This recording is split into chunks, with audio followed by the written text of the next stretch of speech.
കർത്താവിൻ്റെ അതിപരിശുദ്ധമായ നാമം വാഴ്ത്തപ്പെടുമാറാകട്ടെ. ഇപ്രകാരം ഒരു പ്രാവശ്യങ്ങളോടെ നിങ്ങളോട് ദൈവത്തിൻ്റെ വചനം സംസാരിക്കുവാനായിട്ട് ലഭിച്ച അവസരത്തിനായി ദൈവത്തിന് സ്തോത്രം ചെയ്യുന്നു. ഇത് ശ്രദ്ധിച്ചുകൊണ്ടിരിക്കുന്ന എല്ലാ മാന്യ പ്രേക്ഷകർക്കും യേശുക്രിസ്തുവിൻ നാമത്തിലുള്ള സ്നേഹവന്ദനങ്ങൾ പ്രാരംഭമായിട്ട് അറിയിക്കട്ടെ. ദൈവത്തിൻ്റെ വചനം ജീവനും ചൈതന്യമുള്ളതും ഇരുവായ്ത്തിലുള്ള ഏത് വാളിനേക്കാൾ മൂർച്ചയേറിയതും പ്രാണനെയും ആത്മാവിനെയും സന്ധിവഞ്ചകളെയും വേർപിടിപ്പിക്കും വരെ തുളച്ചില്ലെന്നതാണ് ദൈവത്തിൻ്റെ വചനം എന്ന് നാം വചനത്തിൽ കാണുന്നു. അതുകൊണ്ട് ഇന്ന് നിങ്ങൾ ഈ ദൈവവചനം കേട്ടുകൊണ്ടിരിക്കുമ്പോൾ ദൈവത്തിൻ്റെ പരിശുദ്ധാത്മാവ് ആ ക്രിയ ചെയ്തെടുക്കുവാനായി വളരെ ആത്മാർത്ഥമായി ഞങ്ങൾ പ്രാർത്ഥിക്കുന്നു. നിങ്ങളും പ്രാർത്ഥനയോടെ ഈ വചനങ്ങൾ കേൾക്കണമെന്ന് സ്നേഹത്തോടെ ഓർപ്പിക്കുന്നു. നമ്മൾ കഴിഞ്ഞ എപ്പിസോഡ് വരെ ചിന്തിച്ച് നിർത്തിയ ഭാഗം നിങ്ങൾക്ക് ഓർമ്മയുണ്ടായിരിക്കും. കവരവിളക്കിനെ കുറിച്ച് നമ്മൾ ചിന്തിക്കുകയായിരുന്നു. എന്നാൽ അടുത്ത വിശുദ്ധ സ്ഥലത്തെ ഉപകരണങ്ങളെക്കുറിച്ച് നമ്മൾ ചിന്തിക്കുമ്പോൾ മൂന്നാമതായി പറഞ്ഞിരിക്കുന്ന ഒരു സാധനമാണ് കാഴ്ചയപ്പത്തിൻ്റെ മേശ എന്നുള്ളത്. നമ്മളത് പുറപ്പാട് പുസ്തകം 25-ാം അധ്യായത്തിൻ്റെ 30-ാം വാക്യവും 35-ാം അധ്യായത്തിൻ്റെ 13-ാം വാക്യം, അതുപോലെ തന്നെ 39-ാം അധ്യായത്തിൻ്റെ 36-ാം വാക്യം, ഈ 3 വാക്യങ്ങൾ ശ്രദ്ധിക്കുമ്പോൾ അവിടങ്ങളിലെല്ലാം കാഴ്ചയപ്പത്തിൻ്റെ മേശയെക്കുറിച്ച് പ്രതിപാദിച്ചിട്ടുണ്ട്. ദൈവവചനത്തിൽ ആ വാക്കുകൾ കാഴ്ചയപ്പത്തിൻ്റെ മേശ അല്ലെങ്കിൽ കാഴ്ചയപ്പം എന്നുള്ളത് ഷോ ബ്രെഡ് എന്ന് പറഞ്ഞാൽ അതിൻ്റെ എബ്രായ വാക്ക് ലാഹേം ഹപ്പാനിയോൻ എന്നാണ്. അതിൻ്റെ അർത്ഥം നമ്മൾ ശ്രദ്ധിച്ചാൽ മുഖങ്ങളുടെ അപ്പം എന്ന് നമുക്ക് പഠിക്കുവാനായിട്ട് കഴിയും. ഇപ്രകാരം ഈ 3 വാക്യങ്ങളിൽ പ്രതിപാദിച്ചിരിക്കുന്ന കാഴ്ചയപ്പത്തിൻ്റെ മേശയെക്കുറിച്ച് നമുക്ക് ഈ ദിവസങ്ങളിൽ ധ്യാനിക്കാം. ഇവിടെ വയ്ക്കപ്പെട്ട അപ്പത്തെ സംബന്ധിച്ച് അവിടെ ഒരു വാക്ക് നമുക്ക് കാണുവാൻ കഴിയുന്നു. നിരന്തരം കാഴ്ചയപ്പത്തിന്മേൽ അപ്പം ഉണ്ടായിരിക്കണം എന്ന് പറഞ്ഞിരിക്കുന്നു. നിരന്തരം എന്നുള്ള ഒരു പ്രയോഗം നമുക്ക് ഇതിനോടനുബന്ധിച്ച് കാണുവാനായിട്ട് കഴിയും. സംഖ്യാപുസ്തകം 4-ാം അധ്യായത്തിൻ്റെ 7-ാം വാക്യത്തിൽ നമുക്കത് പഠിക്കുവാൻ കഴിയുന്നു. 2 ദിനവൃത്താന്തം 2-ാം അധ്യായത്തിൻ്റെ 4-ാം വാക്യത്തിലും നിരന്തരം അപ്പം എന്നുള്ളൊരു പ്രയോഗം കാണുവാനായിട്ട് കഴിയുന്നുണ്ട്. ഈ അപ്പത്തെക്കുറിച്ച് നമ്മൾ ധ്യാനിക്കുമ്പോൾ ഇത് യേശുക്രിസ്തുവിൻ്റെ നിഴലായിരുന്നു. ദൈവസന്നിധിയിൽ യേശുക്രിസ്തു നിരന്തരം നിത്യം ഉണ്ടായിരുന്നു എന്നുള്ളതാണ് നമുക്ക് കാഴ്ചയപ്പത്തിൻ്റെ മേശയിൽ അഥവാ കാഴ്ചയപ്പത്തെക്കുറിച്ച് പഠിക്കുമ്പോൾ പ്രധാനമായിട്ടും ആദ്യം നമുക്ക് മനസ്സിലാക്കുവാൻ കഴിയുന്നത്. നിരന്തരം ദൈവസന്നിധിയിൽ ഇരിക്കുന്ന അപ്പമാണ് ഈ കാഴ്ചയപ്പമെങ്കിൽ ദൈവമക്കളാകുന്ന നമുക്ക് ഏറ്റവും സന്തോഷം തരുന്ന വസ്തുത, ദൈവത്തിൻ്റെ മുമ്പിൽ എല്ലായ്പ്പോഴും നിരന്തരം ഉണ്ടായിരുന്ന വ്യക്തിയാണ് യേശുക്രിസ്തു. സ്വർഗോന്നതങ്ങൾ വിട്ട് ഈ താണഭൂമിയിൽ ജീവിക്കുമ്പോഴും കർത്താവ് എല്ലായ്പ്പോഴും ദൈവത്തോട് തൻ്റെ ആത്മാവിൽ പറ്റിയിരിക്കുന്നത് കാണുവാനായിട്ട് കഴിയും. അഥവാ പിതാവായ ദൈവം ചെയ്യുന്നതല്ലാതെ പുത്രൻ ഒന്നും തന്നെ ചെയ്തില്ല. പിതാവായ ദൈവം പറയുന്നതല്ലാതെ പുത്രൻ ഒന്നും പറഞ്ഞില്ല. പിതാവായ ദൈവം പോകാൻ പറഞ്ഞിടത്തല്ലാതെ ഒന്നും പോയില്ല എന്നെല്ലാം നമുക്ക് പഠിക്കുവാനായിട്ട് കഴിയും.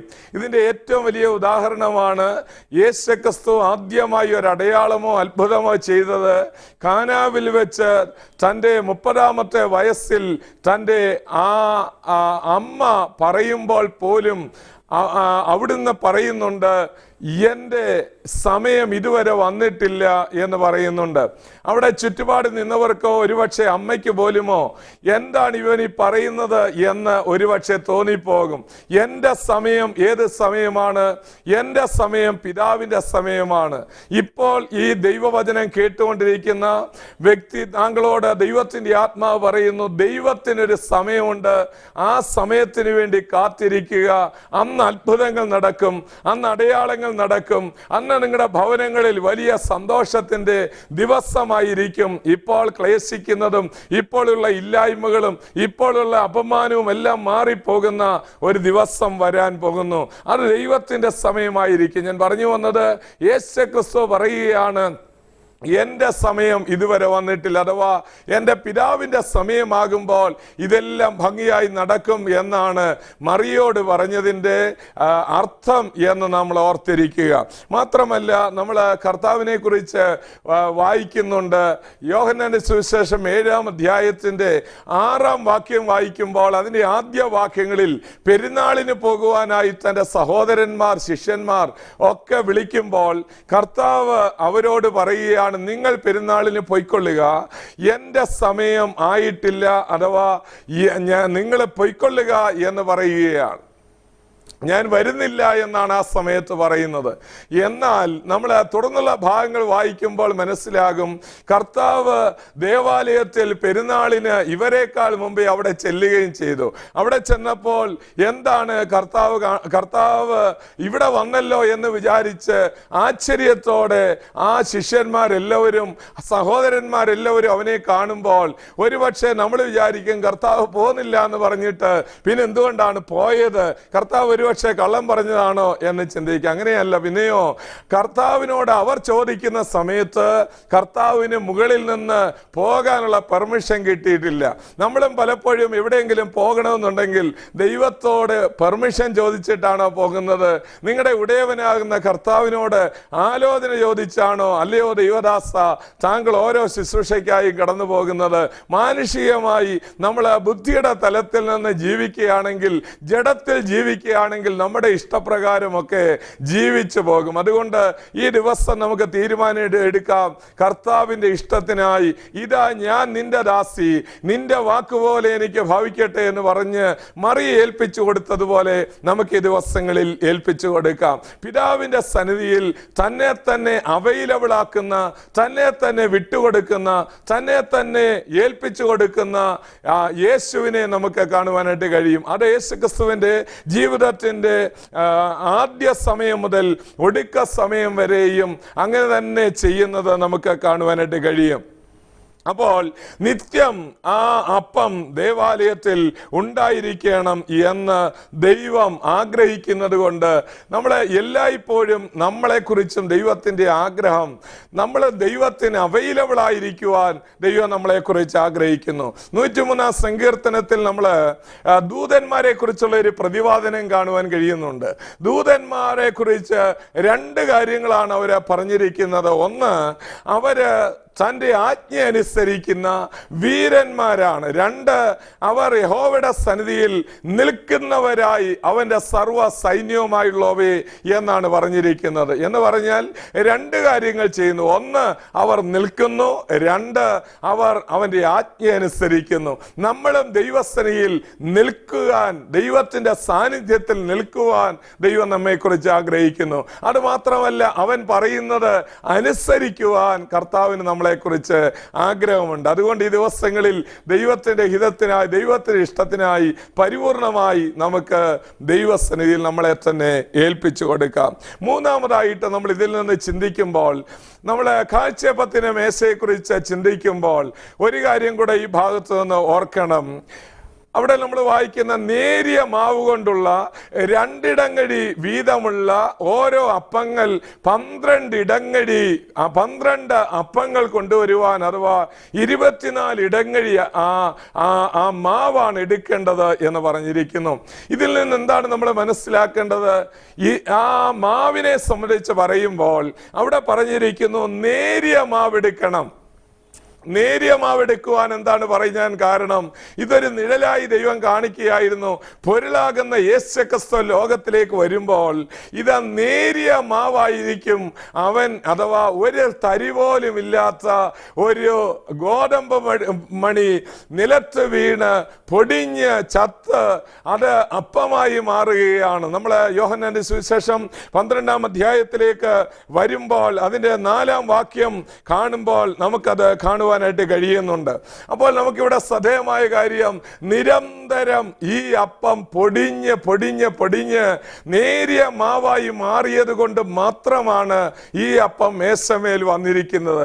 അതിനകത്ത് ഒരു തരി പോലും പാടില്ല. കർത്താവിൻ്റെ ജീവിതം നമ്മളെ പരിശോധിച്ചാൽ ഏകദേശം 2000 വർഷക്കാലമായി യേശുവിൻ്റെ ജീവിതത്തെക്കുറിച്ച് ധാരാളം ആളുകൾ അപവാദം പ്രചരിപ്പിക്കുകയും ഒത്തിരി കാര്യങ്ങൾ ചെയ്യുകയൊക്കെ ചെയ്തിട്ടുണ്ട്. എന്നാൽ യേശുക്രിസ്തുവിനെ കുറിച്ച് അടുത്തറിയാവുന്ന എല്ലാവർക്കും അറിയാം, കർത്താവിൽ ഒരു കുറ്റവുമില്ലായിരുന്നു, യേശുവിൽ ഒരു കുറ്റവുമില്ലായിരുന്നു എന്ന് എല്ലാവരുടെയും സാക്ഷ്യം. നമുക്ക് വേദപുസ്തകം പഠിക്കുമ്പോൾ കർത്താവിനെ 4 കോടതിയിൽ ഏകദേശം 5-6 പ്രാവശ്യം വിസ്തരിച്ചതായിട്ട് നമുക്ക് പഠിക്കാൻ കഴിയുന്നുണ്ട്. അവരെല്ലാവരും എന്താണ് പറയുന്നത്? അവനിൽ കുറ്റമില്ല എന്നാണ് പറയുന്നത്. പീലാത്തോസ് വിസ്തരിച്ചിട്ട് പറയുന്നു അവനിൽ കുറ്റമില്ല എന്ന് പറയുന്നു. വീണ്ടും വിസ്തരിച്ചിട്ട് പറയുന്നു അവനിൽ കുറ്റമില്ല എന്ന് പറയുന്നു. ഹേരോദാവ് പറയുന്നു അവനിൽ കുറ്റമില്ല എന്ന് പറയുകയാണ്. അതുപോലെ തന്നെ മഹാപുരോഹിതന്മാര് ഏറിയെന്ന് വിസ്തരിച്ചിട്ടും അവനിൽ കുറ്റം കണ്ടെത്താനായിട്ട് കഴിഞ്ഞില്ല. ഈ വിധത്തിലെല്ലാം കർത്താവ് കുറ്റമില്ലാത്തവനായിരിക്കുമ്പോൾ ദൈവമക്കളെ, നിങ്ങൾ ഓർക്കുക, അവസാനം 12 ശിഷ്യന്മാരുടെ കൂട്ടത്തിൽ പിശാചിന്റെ ഏജന്റായി ഒരുവൻ ഉണ്ടായിരുന്നു. പിശാചിന്റെ ഏജന്റ് ആണെന്ന് കർത്താവിന് നല്ലതുപോലെ അറിയാമായിരുന്നു. യൂദയെ കുറിച്ച് നമ്മൾ വായിക്കുന്നത്, അവൻ അവസാനം ആത്മഹത്യ ചെയ്യുന്നതിന് മുൻപേ ഒരു കാര്യം പറഞ്ഞിട്ടാണ് അവൻ ഈ ലോകം വിട്ടുപോയത്. അവൻ ഒരു കാര്യം പറഞ്ഞു. അവൻ പറയുകയാണ്, കുറ്റമില്ലാത്ത രക്തത്തെ ഞാൻ കാണിച്ചു കൊടുത്തതിനാൽ പാപം ചെയ്തിരിക്കുന്നു. പ്രിയമുള്ളവരെ, 3.5 വർഷക്കാലം യേശുവിന്റെ നടപ്പും കിടപ്പും ഇരിപ്പും എല്ലാം അടുത്തറിഞ്ഞവനായിരുന്നു. പിശാച് പോലും അവനെ കുറിച്ച് പറയുകയാണ്, അവൻ കുറ്റമില്ലാത്ത രക്തമുള്ളവനാണ്. എന്നെ കേൾക്കുന്ന പ്രിയമുള്ളവരെ, അതുകൊണ്ട് അത്രയും നിർമ്മലൻ ഒരുവൻ ലോകത്തിൽ വേറെ ആരാണുള്ളത്? ലോകത്തിലെ ആർക്കാണ് അങ്ങനെ അവകാശപ്പെടാൻ കഴിയുന്നത്? ശത്രു പോലും പറയുന്നു അവനിൽ കുറ്റമില്ല.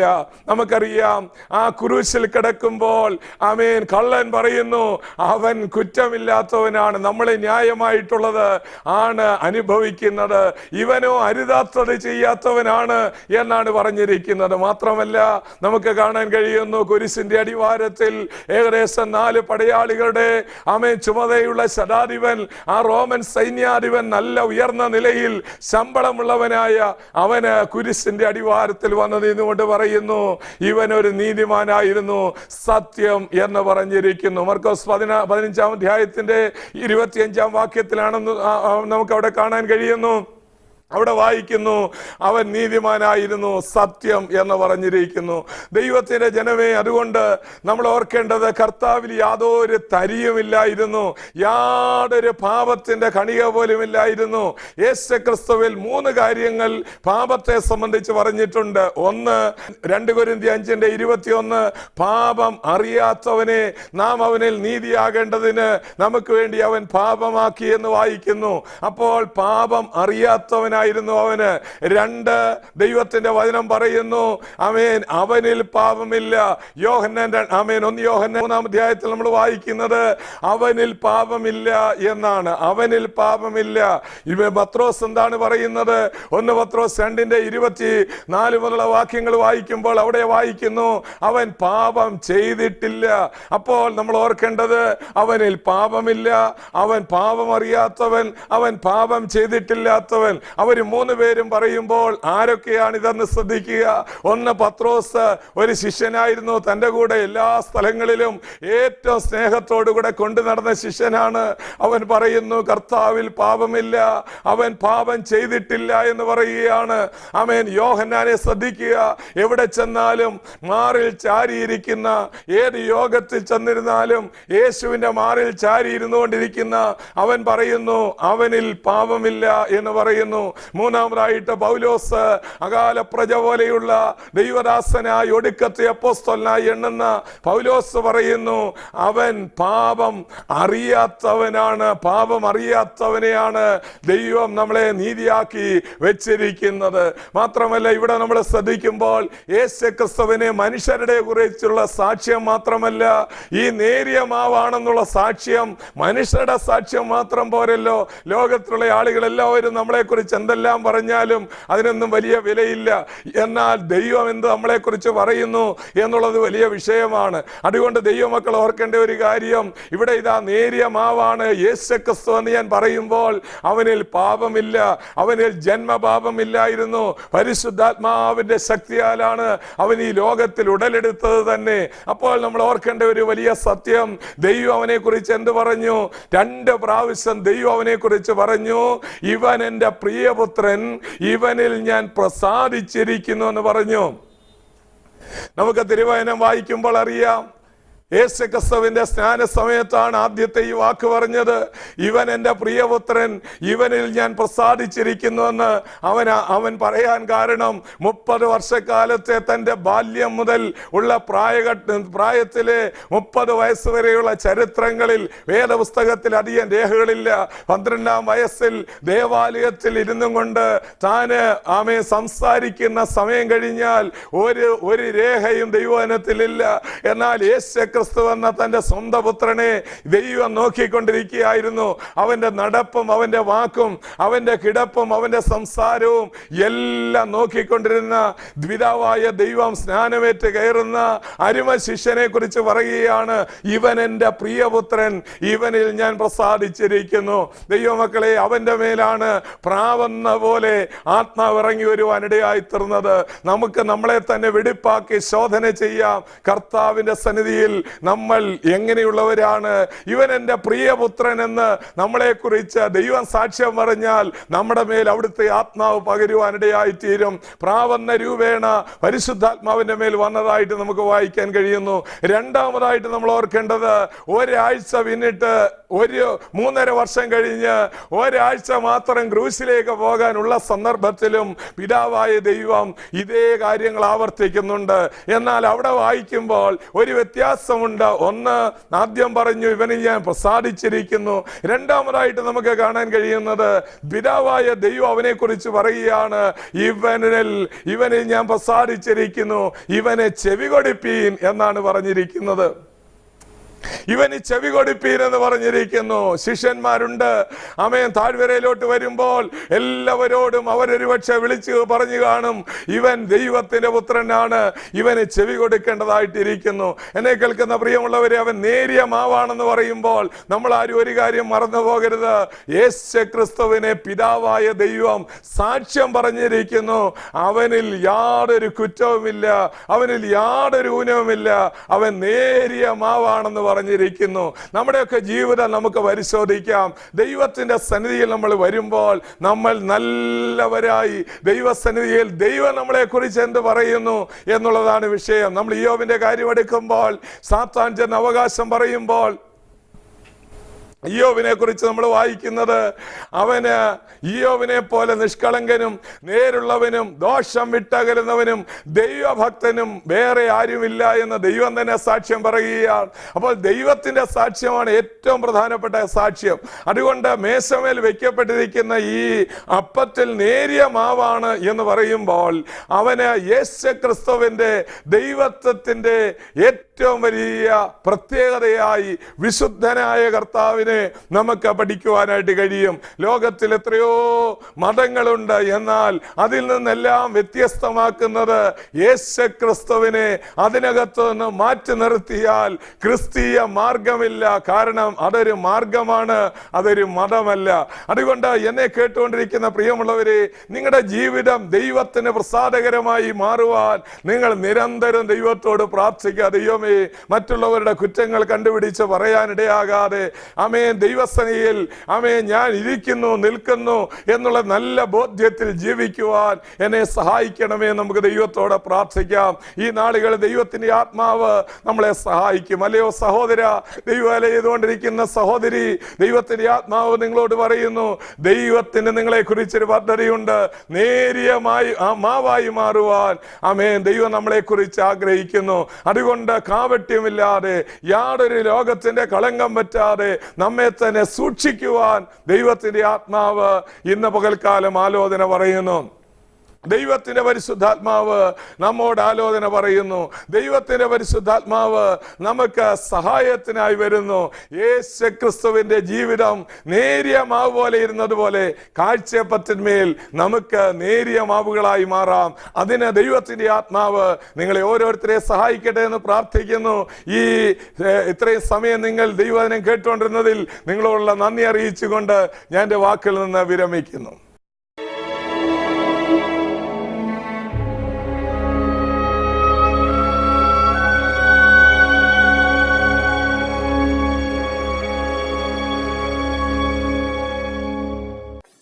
ഇന്നത്തെ സന്ദേശവും നിങ്ങൾക്ക് അനുഗ്രഹമായിരുന്നു എന്ന് ഞങ്ങൾ വിശ്വസിക്കുകയാണ്. നമ്മളൊരു പ്രത്യേക വിഷയത്തിനായി പ്രാർത്ഥിക്കാനായിട്ട് ഒരുങ്ങുകയാണ്.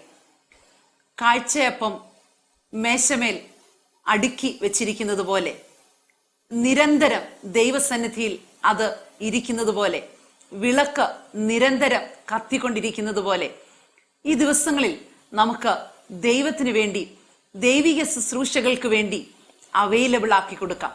നമ്മുടെ ജീവിതത്തെ, നമ്മുടെ എബിലിറ്റിയെ അവന് ഒരു കാര്യവുമില്ല. നമ്മുടെ കഴിവുകൾ ദൈവത്തിന് പ്രത്യേകിച്ച് ആവശ്യമില്ല. എന്നാൽ നമ്മുടെ അവൈലബിലിറ്റി ഒത്തിരി ഇമ്പോർട്ടൻ്റ് ആണ്. അതുകൊണ്ട് ഈ ദിവസങ്ങളിൽ കർത്താവിന് വേണ്ടി ഞാൻ അവൈലബിൾ ആണ് എന്ന് പറയത്തക്കവണ്ണം ആ വിധത്തിൽ നമുക്ക് നമ്മുടെ ഹൃദയത്തിലും ആഗ്രഹമുണ്ട്. എന്നാൽ പലപ്പോഴും നമ്മുടെ സാഹചര്യങ്ങൾ നമ്മളെ അതിന് അനുവദിക്കുന്നില്ല. എന്നാൽ ദൈവത്തിന് വേണ്ടി അവൈലബിൾ ആകുവാൻ, അതിനുള്ള സാഹചര്യങ്ങൾ ഒരുങ്ങിക്കിട്ടുവാൻ സ്വർഗം നമ്മളെ സഹായിക്കേണ്ടതിനായി നമുക്ക് പ്രാർത്ഥിക്കാം. അവന്റെ ആജ്ഞ അനുസരിക്കുന്ന വീരന്മാരായ വ്യക്തികളായി മാറുവാൻ സ്വർഗം ഈ ദിവസങ്ങളിൽ നിങ്ങളെ സഹായിക്കട്ടെ. നിങ്ങളെ തേടി വരുന്ന ഹല്ലേലൂയ ദൈവത്തിന്റെ ഓരോ ഓപ്പർച്യൂണിറ്റീസും മിസ് ചെയ്യാത്ത ഒരു വ്യക്തിയായി നിങ്ങൾ ആകുവാൻ ആഗ്രഹമുണ്ടെങ്കിൽ നമുക്ക് ഒരുമിച്ച് പ്രാർത്ഥിക്കാം. നിങ്ങളുടെ മേലൊരു പ്രത്യേക നിയോഗം ഇന്ന് ഈ പ്രാർത്ഥനയുടെ നടുവിൽ വന്നിറങ്ങും. ഹല്ലേലൂയ, സ്തോത്രം. കഴിഞ്ഞ കാലങ്ങളിൽ ആഗ്രഹിച്ചിട്ട് നടക്കാത്തത് ഈ ദിവസങ്ങളിൽ നിങ്ങൾക്ക് ആജ്ഞ അനുസരിക്കുന്ന ഒരാത്മീയ അനുഭവം, അതിനായിട്ടുള്ള ഒരു തിടുക്കം നിങ്ങളുടെ ഉള്ളിൽ ദൈവം നൽകി തരും. നമുക്ക് ഒരുമിച്ച് പ്രാർത്ഥിക്കാം. വിശ്വാസത്തോടെ നിങ്ങളായിരിക്കുന്ന സ്ഥാനത്ത് നിങ്ങളുടെ തന്നെ തലമേൽ നിങ്ങൾക്ക് കരം വയ്ക്കാൻ താല്പര്യമുണ്ടെങ്കിൽ നിങ്ങൾ അത് ചെയ്താട്ട് നിങ്ങളുടെ മേലൊരു ശക്തമായ ഒരു നിയോഗം ഇറങ്ങി വരും. അവൈലബിലിറ്റിക്കായിട്ടുള്ള ഒരു പ്രത്യേക കൃപ ദൈവം നിങ്ങൾക്കായി ഒരുക്കി തരും. നമ്മൾ ഒരുമിച്ച് പ്രാർത്ഥിക്കുകയാണ്. പരിശുദ്ധനായ ദൈവമേ, സ്വർഗീയ പരമപിതാവേ, ഞങ്ങൾ ഒരുമിച്ച് ഐക്യമത്യപ്പെട്ടുകൊണ്ട് കർത്താവേ, ലോകമെമ്പാടും ഇരുന്ന് ഞങ്ങളെ കേട്ടുകൊണ്ടിരിക്കുന്ന, കണ്ടുകൊണ്ടിരിക്കുന്ന ഈ പ്രിയപ്പെട്ട സഹോദരങ്ങൾക്കായിട്ട് പ്രാർത്ഥിക്കുന്നു.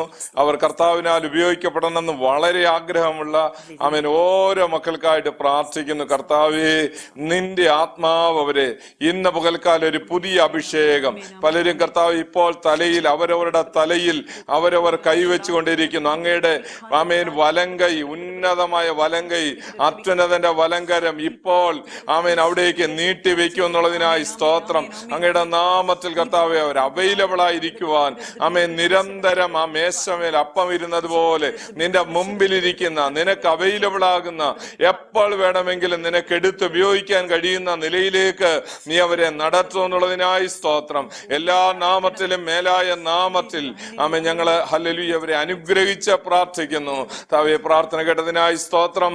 യേശു ക്രിസ്തു മുഖാന്തരം എളിയവർ ചോദിക്കുന്ന കൃതോ കേൾക്കുമാറാകണമേ.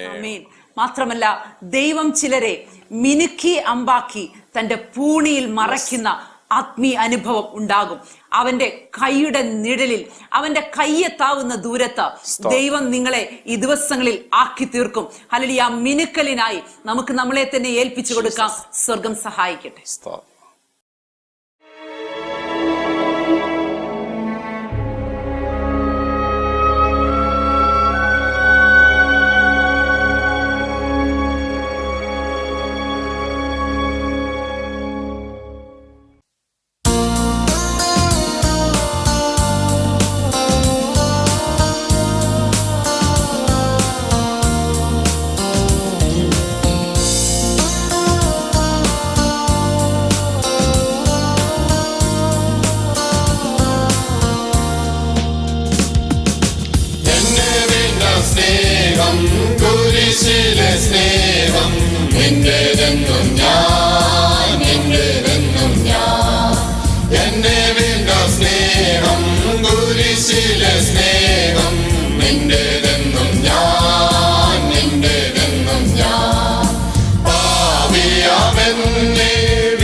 നിന്റെ